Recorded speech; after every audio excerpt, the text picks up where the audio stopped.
오늘의 육아 헤드라인입니다. 보건복지부가 국회에 제출한 보고서에 따르면 우리나라 국민 10명 가운데 9명은 저출산 현상을 심각하게 보고 있는 것으로 조사됐습니다. 질병관리본부에 따르면 국내 어린이 예방접종률이 97%에 달해 주요 선진국들보다 2에서 9%포인트 높은 것으로 나타났습니다. 올해 상반기 민간 기업의 남성 육아휴직자는 8,463명으로 육아휴직자 6명 중 1명은 아빠인 것으로 조사됐습니다. 이상 오늘의 육아 헤드라인이었습니다. 제멋대로 행동하는 아이, 어떻게 훈육해야 좋을까요?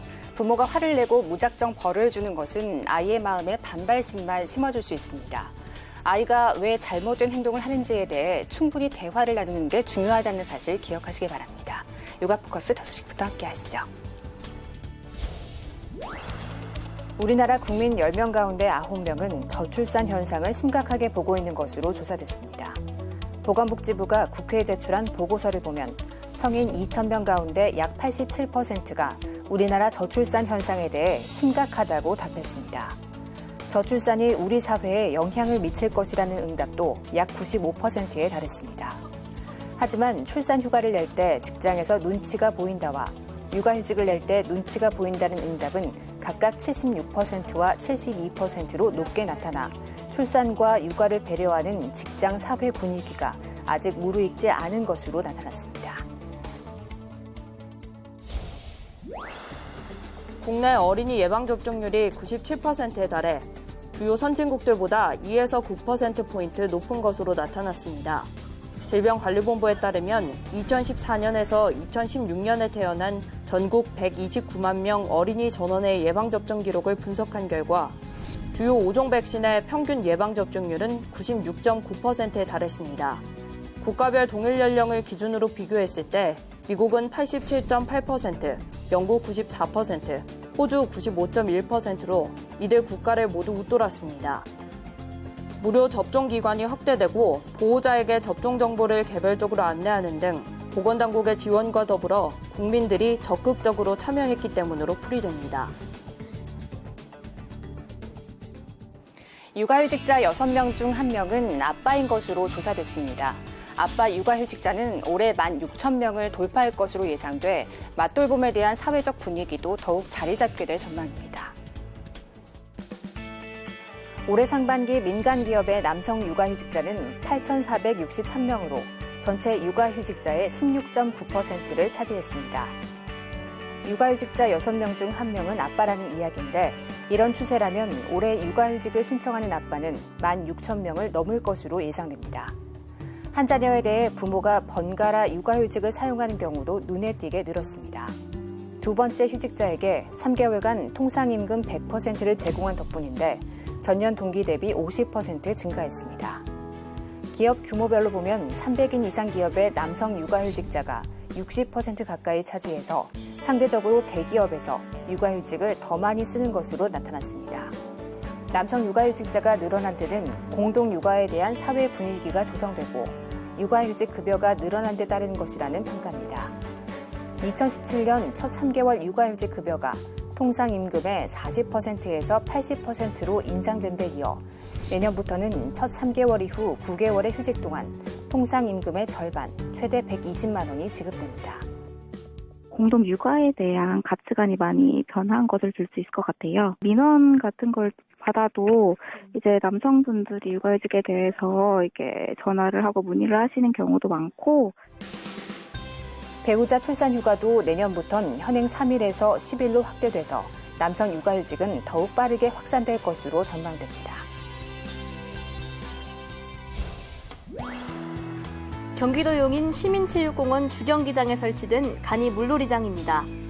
연령대별로 즐길 수 있는 풀장과 구명조끼를 입고 물살을 즐길 수 있는 유스풀 등이 있습니다. 35도를 웃도는 폭염이 이어지자 어린이들로 북새통을 이루고 있습니다. 어린이들은 돈 한 푼 들이지 않고 더위를 식히며 다양한 놀이기구를 즐길 수 있습니다. 여러 가지 쉼터도 있고 체험장도 있고 물놀이 미끄럼틀도 있어서 좋아요. 무더위를 잊은 채 물놀이를 즐기는 자녀들의 모습을 보니 부모들의 마음은 한결 가벼워집니다. 집 가까이에서 이렇게 좋은 시설 마련해 주셔서 함께 가족들과 함께 즐길 수 있어서 너무 좋습니다. 수원시도 시청 앞 공원 등 8곳에 물놀이장을 만들었습니다. 물놀이도 하고 텐트에서 더위를 식힐 수 있어 도심 속 오아시스나 다름없습니다. 더운데 물놀이 하러 오니까 시원하고 재밌어요. 한 초등학교 운동장에도 간이풀장이 들어섰습니다. 교사들이 아이디어를 내고 힘을 합쳐 만든 건데 아이들의 반응이 너무 좋습니다. 아이들 반응도 좋고 학부모님들도 좋아하고 그래서 앞으로 계속 이런 물놀이 학습을 할 계획입니다. 큰돈 들이지 않고 만든 물놀이장이 도심 속 오아시스 역할을 톡톡히 하고 있습니다. 더불어민주당과 정부가 자녀 장려금 지급액을 1인당 최대 50만 원에서 70만 원으로 올리기로 했습니다. 또 일정 소득 이하일 경우 산후조리 비용에 대해서도 의료비 세액공제를 적용하기로 했습니다. 자녀 장려금이 자녀 1인당 최대 50만 원에서 70만 원으로 인상됩니다.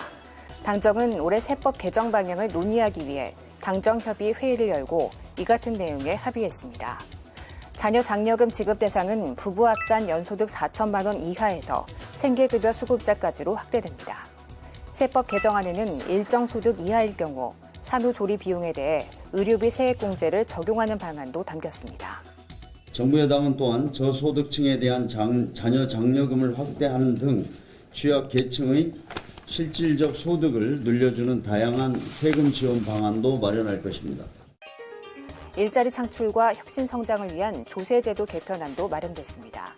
당정은 중소기업 고용 증가 인원에 대한 사회보험료 상당액을 세액 공제하기로 했습니다. 기업의 혁신 성장 관련 시설 투자 자산에 대해 초기에 더 크게 공제하는 방식도 적용됩니다. 에너지 세제는 환경 친화적으로 개편합니다.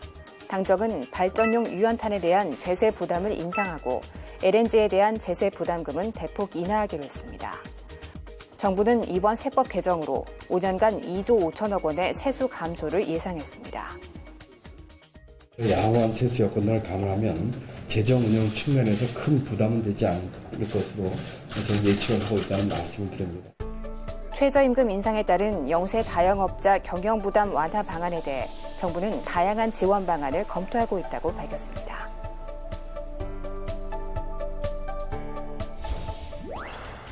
민간 소비 지출 기준 국내 신용카드 결제 비중은 70%. 당장 돈이 없어도 결제할 수 있고 무이자 할부로 천천히 갚을 수도 있는 신용 공여 방식이 최대 무기입니다. 반면 가칭 제로페이는 잔액이 부족하면 무용지물인 체크카드에 가깝습니다. 빌려 쓰는 소비 습관에 길들여진 소비자들을 유인하는 게 관건. 각종 포인트 적립과 가맹점 할인, 선물 이벤트 등으로 무장한 신용카드에 맞선 제로페이의 혜택은 전통시장과 동일한 수준의 소득 공제율 최고 40%, 교통카드 기능 탑재, 공공시설 요금 할인 등입니다. 거래 규모가 좀 돼야 되거든요. 이 서울페이만의 독특한 혜택이 있어야 돼요. 이 페이를 안 쓰고는 못 견디는. 매장 QR코드만 있으면 어떤 결제 플랫폼을 이용하더라도 간편하게 결제할 수 있는 게 제로페이의 장점. 하지만 동시에 개인정보 보안 문제나 해킹, 피싱 우려도 나옵니다. 사용할 때 여러 가지 그 보안 문제라든지 이런 것들이 연결되기 때문에 여기에 대한 그 시큐리티에 대한 어떤 보완책이 필요하다 볼 수가 있습니다. 자영업자와 소상공인의 카드 수수료 부담을 덜어주는 착한 소비를 표방하는 제로페이. 성공하려면 보다 실질적인 유인책과 보안 장치가 필요하다는 지적입니다. 어린이집에서 안전사고가 끊이질 않자 정부가 종합대책을 발표했습니다. 잠자는 아이 확인 장치 설치, 어린이집 원장의 책임 강화, 보육교사 근로여건 개선 등 대책이 총망라됐습니다. 아이가 어린이집 통학 차량에 방치되는 일이 없도록 연말까지 전국 어린이집 차량 28,300대에 잠자는 아이 확인 장치가 설치됩니다. 보육교사나 운전기사가 현장에서 안전규정을 지키지 않더라도 기계나 정보통신 기술을 이용해 아이의 안전을 반드시 확인할 수 있도록 하기 위한 조치입니다. 어린이집 통학 차량 운행 시 안전규정의 실제 준수 여부를 즉시 확인하여 사람의 과실로 인한 사고 발생을 근절할 수 있는 장치 도입이 절실한 상황입니다. 잠자는 아이 확인 장치는 차량 맨 뒤에 버튼을 설치한 뒤 이 버튼을 누르지 않은 상태에서 시동을 끄면 경광등이 켜지는 방식입니다. 운전자나 교사가 차량 맨 뒤까지 하차 인원을 반드시 확인할 수 있습니다. 또 실시간으로 아이들이 등하원을 했는지 학부모가 확인할 수 있는 방안을 도입합니다. 아동학대 근절대책과 관련해서는 어린이집 원장과 관리감독 권한을 지닌 지방자치단체의 책임을 강화합니다. 이에 따라 아동학대가 발생했을 때 원장에 대한 제재 기준도 상향 조정됩니다. 이와 함께 한 번의 학대 사고가 발생했을 때 시설이 폐쇄되던 조치가 차량 사망 사고 등 중대한 안전사고로까지 적용됩니다. 보육교사 근무 여건도 개선됩니다. 과도한 서류 작업을 간소화하고 한 명의 보육교사가 오랜 시간 아동을 돌보는 구조를 개선해 8시간 근무를 보장받을 수 있도록 한다는 방침입니다.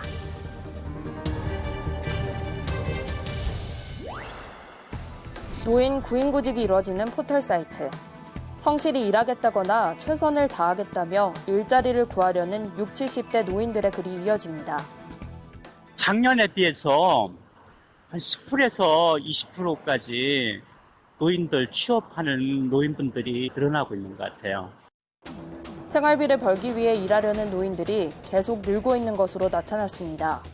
통계청에 따르면 55세에서 79세 고령층 인구 중 일하기를 원하는 비율은 지난 5월 기준 64.1%였습니다. 지난해 같은 기간보다 1.5%포인트 증가한 것으로 2005년 조사가 시작한 이래 최고치입니다.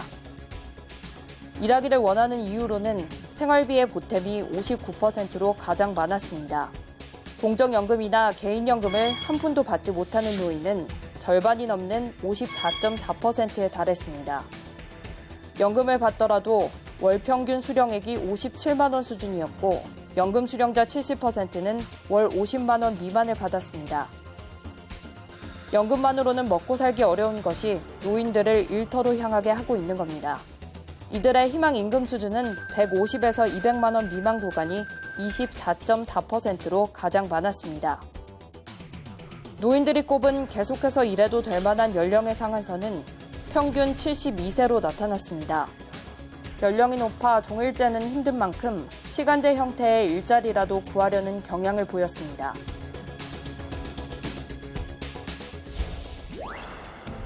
아파트 베란다에 라텍스 제품이 방치돼 있습니다. 제가 어디다 얘기를 해도 들어주는 것도 없고 이 제품을 가지고 계속 아이를 데리고 언제까지 있어야 되는지 너무 불안하고 문제가 불거진 지 2달이 지나도록 이러지도 저러지도 못하고 있는 겁니다. 전문가들은 업체 측에서 교환이나 환불을 해준다 하더라도 신중해야 한다고 말합니다.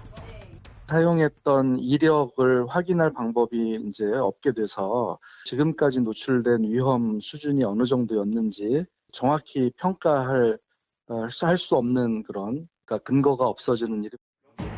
또 생활 밀착형 제품들의 방사능 문제가 국민 건강에 위협을 줄 수 있다는 게 드러난 만큼 정부가 사용자 등록 사업을 벌이고 얼마나 오랫동안 문제 제품을 사용했고 어느 정도 방사선에 노출이 되어 왔는지를 평가할 수 있는 정보를 확보해야 한다고 강조했습니다.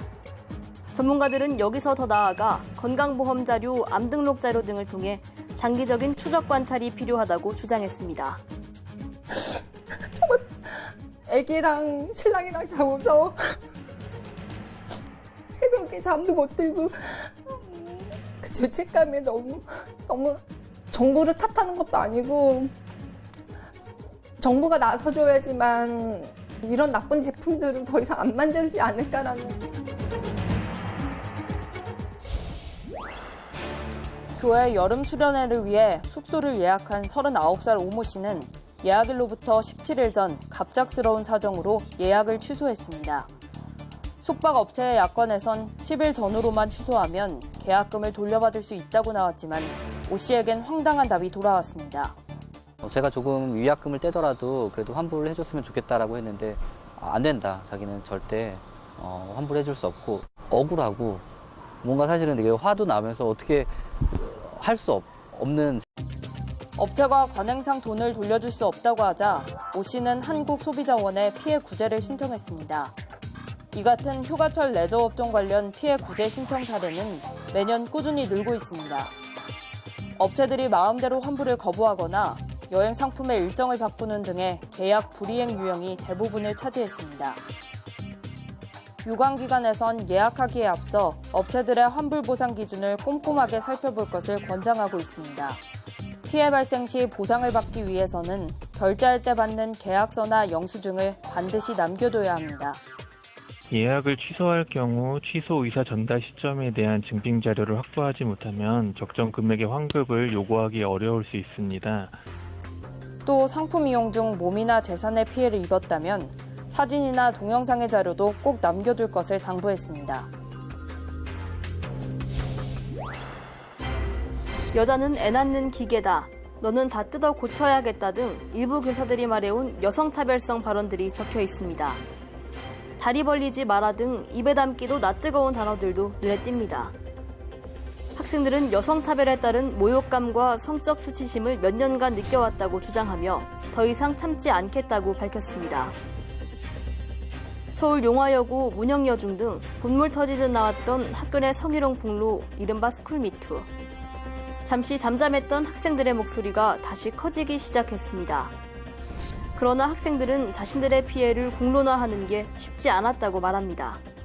그래서 학부모분들이나 교사분들이 이런 거 하면 이제 너희 뭐 학업에 지장 있지 않겠냐 이런 식으로 학생들이 이렇게 목소리 내기 어려운 환경이 조성되어 있고 믿었던 어른들에게 상처를 입은 탓에 사회에 대한 신뢰를 잃게 된 상황도 학생들이 성폭력 문제에 적극 목소리를 높이기 어려운 이유로 꼽힙니다.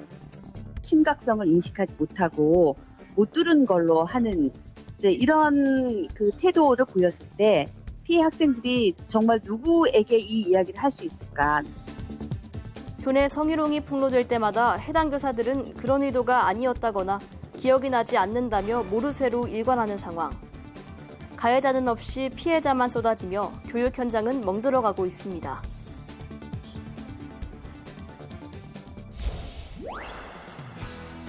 신선한 채소와 각종 과일을 곁들인 샐러드에 요구르트를 살짝 입힙니다. 드레싱에 사용된 요구르트는 100% 쌀로 만든 겁니다. 과일의 단맛과 채소의 신선함을 그대로 느낄 수 있습니다.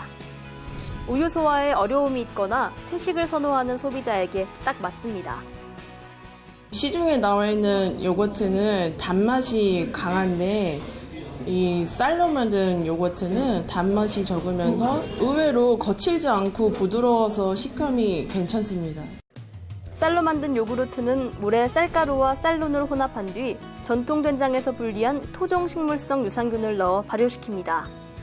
우유로 만든 일반 유산균 요구르트보다 각종 영양 성분이 풍부하고 항균, 항산화, 항염 효과도 뛰어납니다. 특히 검정쌀로 만든 요구르트는 항산화와 항염증 효과가 뛰어나고 장 건강을 개선하는 식이섬유가 일반 유산균보다 배 이상 많습니다. 일반 유산균 음료와 비교를 해서 라이신과 가바 그리고 섬유소들이 굉장히 풍부하게 함유하고 있습니다. 그래서 소화가 잘 안 되는 고령층이나 영유아에게 굉장히 좋은 쌀 요구르트가 보편화되면 쌀 소비 촉진에도 크게 기여할 전망입니다. 농진청은 쌀 요구르트 제조와 관련한 기술을 특허 출원했고 조만간 민간의 기술 이전에 상품화할 계획입니다.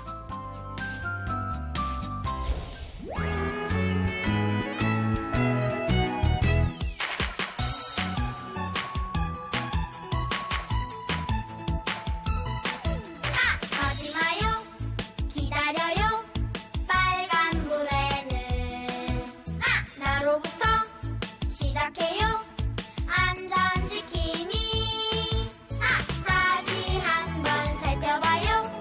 왼쪽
아이 돌보미 서비스는 보육료를 지원받으면 중복으로 서비스를 받을 수가 없는데요.